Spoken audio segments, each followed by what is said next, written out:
So when I edit what? What's the question? So when you edit, do you just edit out this beginning? Yeah. Okay. I just cut it completely out. Okay. Yeah. Do I look okay? Good? Okay. Yeah, you look good. What about me? Okay. Perfect. I love it. All right, very great. cute. Thank you.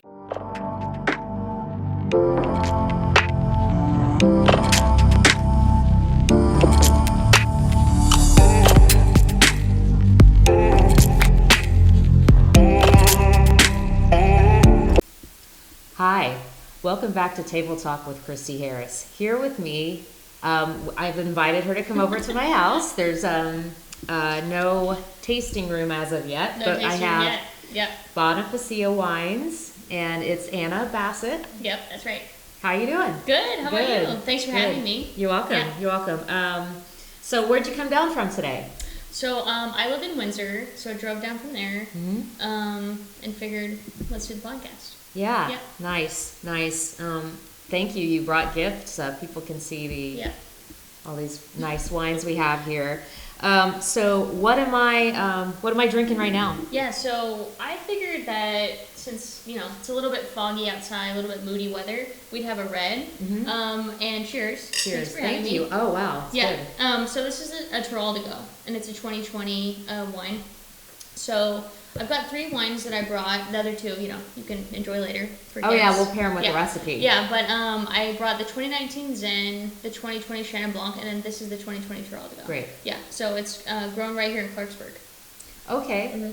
So is that an Italian grape originally, or is it a Portuguese, or Italian. Is it Italian? Yeah, Okay. so it's a cousin of Syrah, Mhm. and it's basically like an Italian type Syrah. A little bit, I would say, lighter kind of in style and Got a it. lower pH. So maybe a little Nice. bit more fruit driven, depending how you make it. Okay. Mhm. Okay. Great. So let's talk about your project, Yeah. Bonifacia.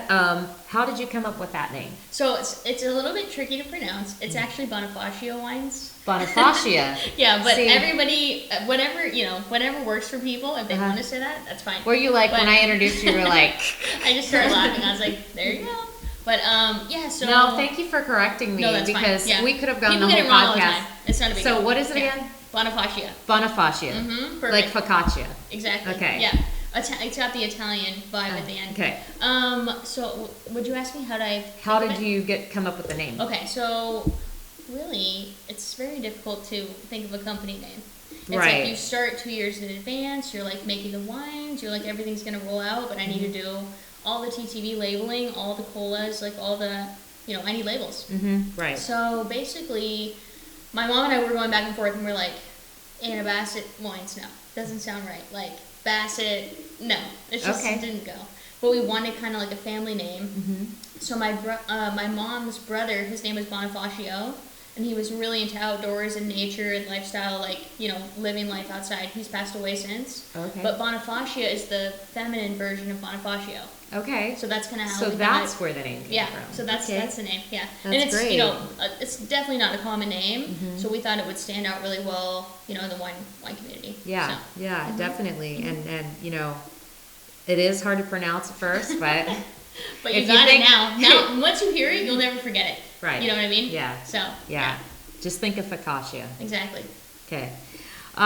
So the name translates Yeah. to lifetime determined by you. That's right. So what's that kind of philosophy mean for you? Yeah, so basically, I've worked in wine for other people for, I guess, 10 years. 10 I was years thinking, now. I was like, I think I've done 10 harvests, Mhm. which seems crazy. It went by like that. Mhm. But, you kind of learn throughout your career, like, what kind of style of wine do I want to make? Where do I want to live? I've had the opportunity to travel a lot of different places.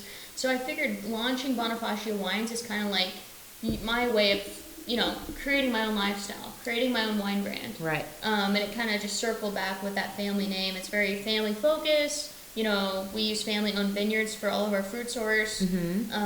And I really wanted to kind of create that theme for the company. So, That's great. Yeah, That's cool. great. Thank you. So how did you get into winemaking? Yeah, so I went to Cal Poly San Luis Obispo. And when I graduated, actually pre-graduation, there's career fair.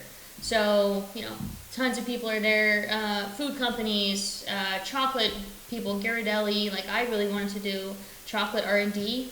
Yeah. Like research and development for chocolates. That would be a dream job. Yeah, and I worked, and during college I worked in the chocolate lab. So I was like, I'm going to be a chocolatier. That's what I'm going to do, like create flavors and all that stuff. Actually, I met like a group of winemakers from Diageo, which is like Constellation now. Okay. And just clicked with them. They offered me a job like pretty much right on the spot. We did a quick interview. They're like, it's a perfect way to combine food science, which is what I studied, with like agriculture, because I was involved in 4-H and outdoors and raising cattle and stuff. So I was like, okay, I'll try it. So I signed on with them. I had my first job close to Hollister and out in Piscinas, out in the middle of nowhere. Huge winery. I think we did about, I don't know, maybe 30,000 tons that year. But all that exposure to all those different grapes gave me kind of like a, a mission to keep making wine. That's great. So I went to New Zealand after that. Yeah, that's what I was going to ask you about next. Now, not a lot of people have been to New Zealand, not a lot of Americans anyway, so that's pretty interesting. What was that like? The best. I mean, I think that after spending like a full year kind of making wine, so first harvest was in Piscinas, 6 months long. That ended, I guess, around Christmas, before Christmas. New Zealand is the off season, so Southern Hemisphere. Right, the weather patterns are the opposite. Yeah. So their harvest is during our like spring. So I went over there in March. My cousin went with me, and we took the first 2 weeks to like travel. That was my first trip abroad. Never been out of the U.S. But it was a great experience. I made a lot of friends throughout the world that I'm still in touch with today, and learned how to make a lot of Sauv Blanc. Nice. A lot of Pinot Noir, but like huge volumes. So like we had 24-hour crushing, and I was on the night shift, so I worked like 8 p.m. to 8 a.m. Whoa, that's tough. 13 days a week, and then like you have one day off where you just have fun and go travel. It was fun. Yeah. So was it like the Marlborough region? Yeah. Okay, great. So because I love their Pinot Noirs. So I was in Blenheim, which is like also the town of Blenheim is pretty small. When it's harvest, everybody from all over the world comes, and the town is like alive, and there's a lot going on. Yeah. And then off season, it like completely shuts down. So it's a very much like a harvest, wine town. Yeah. And a lot of interns, live there throughout the season. That is so neat. Yeah, it was fun. It was really cool. So. Yeah. Was that your favorite part of like learning the winemaking process? Was living there, or do you have other regions here that stand out to you? It's hard to pick because I feel like we have so much in California. Like we have such a diversity of places. After working there, I kind of was like, I'm gonna concentrate and find a job that's a little bit smaller winery, because I had my first year really big places. So my third internship, I worked in Napa for a really small family-owned winery called Trefethen. I know them. Delicious wines, amazing wines, and they're all estate, so everything is grown by them and sustainable. But yeah, I had the chance to work there, and that gave me a whole nother side, like small lot winemaking and very hands-on attention to detail. And I imagine some different varietals too. Different varietals, all Bordeaux. Do they make a Petit Verdot? They do. Yeah. I think that's one of my friends' favorite wines, is their particular brand. Oh, cool. Yeah. So. And they're really well known for Riesling as well. They have Riesling in Napa. So after working there, that kind of sparked like, okay, at some point maybe in life I can do something really small and have that hands-on attention to detail winemaking that I kind of learned that year. Yeah. So, yeah, because you kind of learn, how a boutique place kind of does it, and you're like, totally. So, I mean, in a good way. Like, high quality for sure. Yeah. High quality and really picky about the product, which I like, Yeah. That's great. So, these labels are beautiful. I wanted to bring that up. They are very unique looking. The logo, really cool. And I wanted to ask you about the labels. Who designed them for you, and what was sort of the inspiration on that one? Yeah, so the whole focus of Bonifacia Wines has been, family focus, right? My dad helps me haul the grapes. My mom, gives me inspiration for, the name, and like my siblings are always involved, and it's very like family oriented. Sure. So actually, a family friend, her name's Emily. She watercolored these, but how we got the idea for each is that my grandma has been like collecting quilts for like, I don't even know how many years. across like California, like vintage quilt shopping, Santa Cruz, SoCal, NorCal, you know, around Tracy, where I'm from. So there's been kind of a lot of that, you know, that she's collected at her house. And we were thinking, what a cool way to, again, honor that by translating her quilts into like artwork. That's great. So each wine correlates with like the vibe of the quilt. So the quilt like label is supposed to kind of give you like just a quick snapshot of like what the wine might be like. So like Chenin Blanc is very springy, summery. So yellow colors. Yeah, hence the yellow color of that label. You know, great with a light salad, seafood. It gives that kind of ambiance. Whereas the Zin, you know, the quilt's a little bit more structured, darker notes, darker fruit flavors, more concentration of berries. Yeah. And the Teroldego is kind of, I wanted to do a playful type quilt with that because it's fruity but it's serious. Yeah. So yeah, it kind of all came together. So that's great. Cool. Yeah. So I wanted to talk about the Chenin Blanc first. We don't have it open. It's not chilled, so we didn't feel like it was the proper temperature to taste. But we'll be tasting it. Probably might do a recipe pairing or something, or at least feature it on Instagram. Cool. So yeah.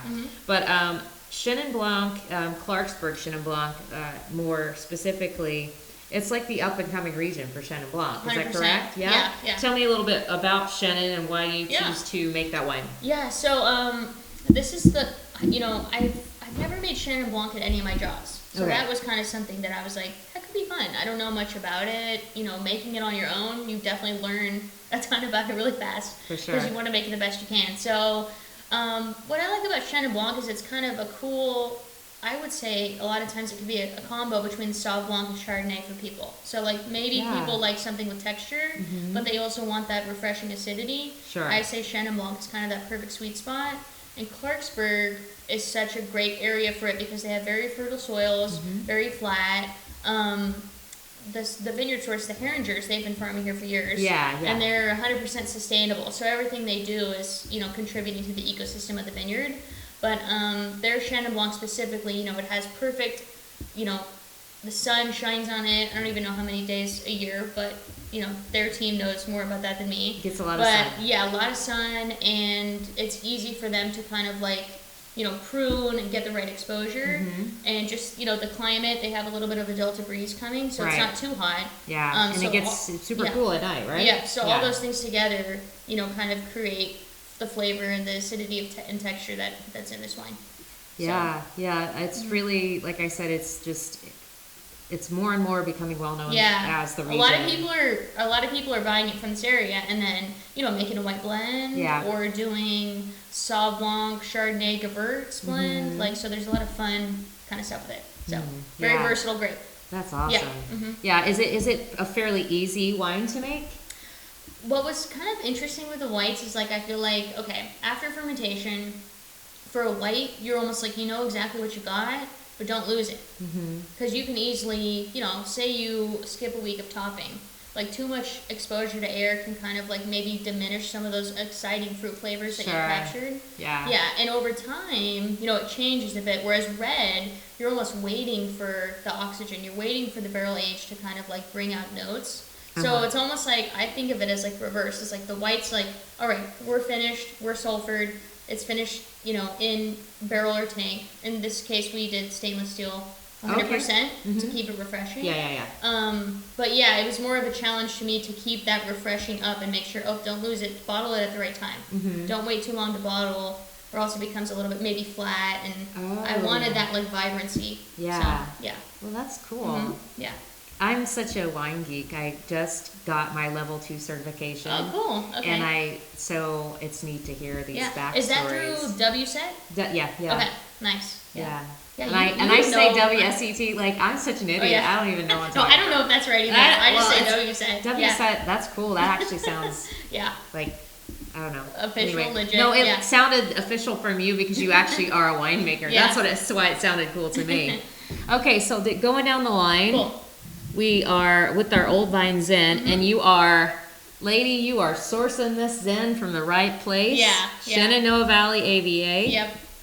So that's Amador. Yeah, Amador. And this is the first wine that I made under the label. So 2019, I didn't have a bunch of connections with growers, to be honest. Okay. Like, a lot of people that, for my full-time job or just, they don't sell to tiny people. They're like, bigger wineries and so forth there. So I went on wine jobs, wine business, which is where you find, used barrels and grapes and bulk juice, whatever you want. Yeah. And I just emailed like a ton of people that had Zin. Because I was like, I haven't technically started yet, but I need to ferment something, and like I want to make a Zin as like a classic California first wine. Yeah. So this amazing couple, Bob and Carol Sleeper, they live in the Shenandoah Valley. They got back to me. My family went out. We had just a full day of a vineyard tour. Saw what they're growing. They've got Old Vine Zinfandel, Barbera. I can't remember their other varietals, but those are kind of their two big focus. So yeah, we made the deal with them. I bought 2 tons from them my first year, fermented that and aged it in a little bit of new oak, and then bottled it 2020 with all of these guys. Great. So, yeah. I really love also the Barberas in that area. Yeah, I want to make that at some point. Yeah. I think you should. I might have to call them for this harvest and say, all right, the Zin's gone, time for Barbera. So, that's something I just think Barbera from that area is just the best. Great texture, great flavor, same thing, versatile. I mean, like, what I look for when I have a wine is like, can I have it by itself? Can I have it with food? Somebody maybe new to wine that's not avid wine drinker, will they like it? Yeah. Like, it doesn't have to be someone that's been in wine 100 years to enjoy it. Right. You know what I mean? Right, that's right. So, yeah. Yeah. And then we have what we're drinking. Yeah. And this is also from Clarksburg. Yeah. So this is from the Herringers as well. So this is just 100% Teroldego. And yeah, Teroldego, I hadn't made this before either. So, at other jobs. So I was thinking, like, again, what can I make that's kind of a little bit different? And I wanted an Italian red, because I wanted that to go with Bonifacia Wines. Yeah.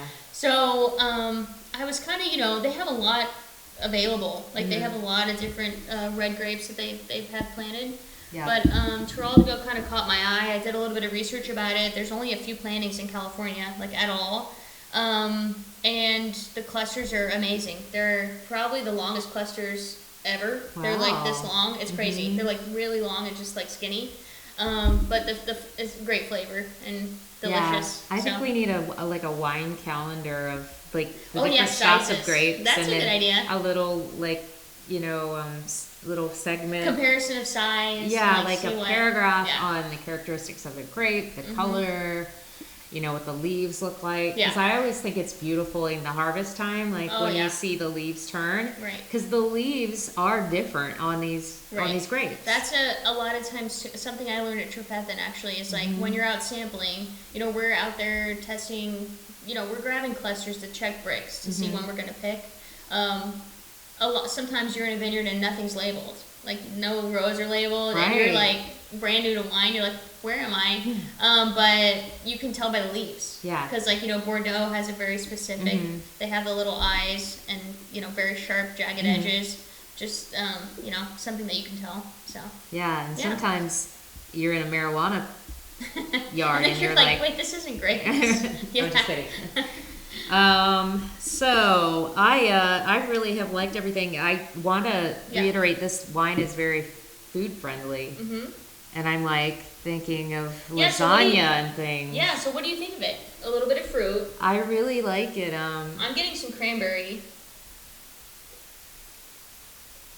Yeah, it's got the like the tart berry thing going on. Yeah. Well, almost like raspberry cranberry.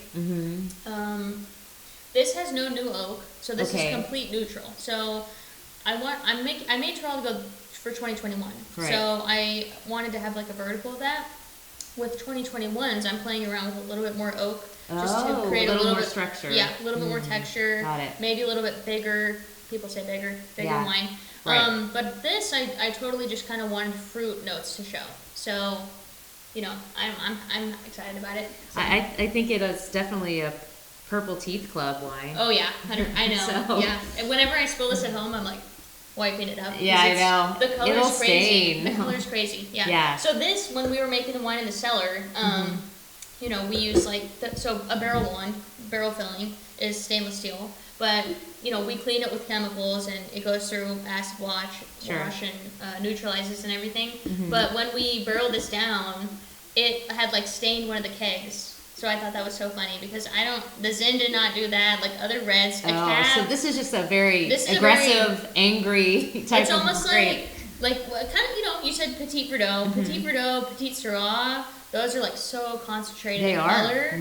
This, I would say, this is very similar to that kind of like, dark, deep concentration. Yeah, and that's why I said, it does go with that super acidic, like Italian food with the red sauces and things like that. Yeah. And then the wild game would be another great pairing. I really like it with like, I've tried it with a couple of different things so I can know what I'm promoting. But I've tried it with Mediterranean, and it came out really well because maybe a lamb wrap or couscous with like a little bit of feta and stuff like that. Yeah, like gamey food, like food with powerful flavors. Obviously, you're gonna need a powerful wine to pair with that. So that's kind of interesting. I'm glad you like it. We're getting giving out little cooking. We're giving heads up to people at home. Yeah. Oh, I want to bring up swag, baby. We got some. I brought Kristy a gift, which I can actually drink out of in my Zoom calls secretly. Could be coffee, could be wine, could be vodka. It could be whatever you want. Yeah. But I really appreciate this. Thanks. My breakfasts are primarily coffee with protein powder there you go. Now, perfect. So it's perfect. And I love the logo. I really do, and I love the pastels. So the logo is kind of. I wasn't sure, with a color, like what to do, but we released this kind of early summer, late spring was kind of the bottling. Yeah. So I figured that springy colors kind of went with just the company as a whole. Matches with the Teroldego colors quilt. And honestly, the logo, I just like typed in, this is the company name. It was like a logo finder. It was like 2 B's, but I kind of am translating that to be like the quilt. Yeah. So like this is kind of the essence of the quilt is like kind of just a pattern.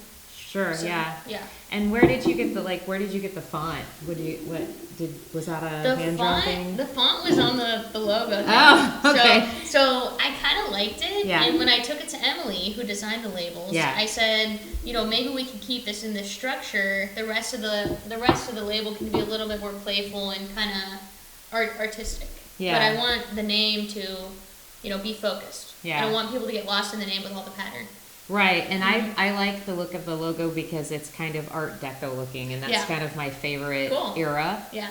And like I know it's almost modern, but then it's almost like, is it vintage? Like it's kind of in between. And I like that, like in even in like a hotel. If I go to a hotel and it's kind of Art Deco looking, that's my favorite type of deco. So cool. I love that. Yeah. All right. So what other wines are you gonna try to make, like that you are like, oh, I should try that, or I'm gonna source that someday? Yeah. So for this year's, I already talked about the Teroldego I made, but I made a new wine this year, Malbec. That's one of my favorites. I'm excited about that one too. Yeah. Good. I know we'll have to reconvene in a year. And we will. I will definitely have you back, especially because you know what I like, and you brought me several bottles to try. So the Malbec, I got it from the Herringers because also what's fun about having your own thing and you're in charge of sourcing. Yeah. You see who you click with and who you want to continue to buy from and continue a relationship. So they're amazing. They're a great family, great people, really organized. Really do a good job of kind of like keeping you up to date as well. Because I live almost 2 hours away. Right, pretty far from Clarksburg. I don't really come around the vineyard too often until it's we're getting ready to pick. Might come out, check the bricks, come out another 2 weeks, then say, all right, let's pick Thursday. So long story short, I decided to go with them again this year. Did the Teroldego, bought some Malbec as well, so 1 ton of each. And I love the Malbec already. I'm excited about it. So so cool. How I do the reds is I pretty much made them the same. I de-stem. I don't want too much tannic rough structure. Because that's where the just for beginning wine drinkers, that's the stem is where a lot of that super harsh tannins come from. And it might be fun at some point, like some year, to play with a little bit, maybe like 10% stem, add it back. But I feel like they can hold up on their own, and I'm more of a fruity wine drinker. Yeah. So really rough tannins, sometimes like I'm not 100% into those. So what I do is I de-stem, so they're whole berry. throughout punch downs and throughout, stomping, they break up and then they start to kind of, create a lot of juice. Right. So Teroldego has like less flesh to skin ratio, so not as much juice is produced. It's a little bit tighter held on. And that's why I think also the color, is so vibrant, because the skins really hang on to the flesh. Right. Malbec, you squish it, you get tons of yield. So Malbec is popular for rosé, something maybe you can do lighter, but you can also do a little bit of a bigger red wine. So I just destemmed it 100%, fermented, punch downs, pressed it, and then it's going to be in barrel. So I'm going to bottle 2021s in 2023 at the start of the year. Okay. So it's going to do a full, probably year and a half age. Got it. Yeah. So is that neutral oak or is that new oak, or what are you going to do with that? It's a combination. Okay. Yeah, so I might play around with that too as time goes on. I might totally wean it off French oak in like 6 months. Okay. But I'm just going to see how the flavors kind of integrate and develop. And yeah, just see what's available. So. And that's sort of a working relationship too with other wineries, right? Right. How you get your barrels, because barrels are super expensive, especially new. Yes, especially with COVID. Yeah. It's crazy. Yeah. Just shipping costs of, I've never bought 100% new French oak from France, but a lot of places do. They do. And just just getting them shipped here is crazy. Oh yeah. So that's always a concern, and then. Are you okay with bottles? Like, how is that supply going? Because I heard that there was a shortage coming up on bottles. Okay, so my first bottling was, this summer, 2020 summer. I used one vendor for glass and cork. It's kind of easier that way. But it was definitely expensive because of the freight charges, and all that. But I was able to get it. I have a small project, so it wasn't crazy. But I know people had to push back bottlings for, they couldn't get their glass. Yeah. So, yeah, it's pretty crazy. Well, I wish you luck with all this winemaking. Thank you.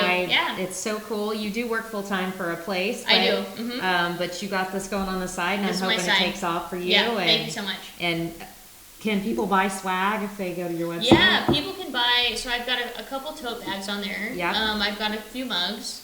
And then everything is direct to consumer. So the best way, if you're interested in any of these wines, check out the website. Check out the Instagram. Bonifacia wines.com. I will put it up on the screen. Yep. And then Instagram, Bonifacia Wines. Yep. So all one word. The other, I forgot to say this earlier.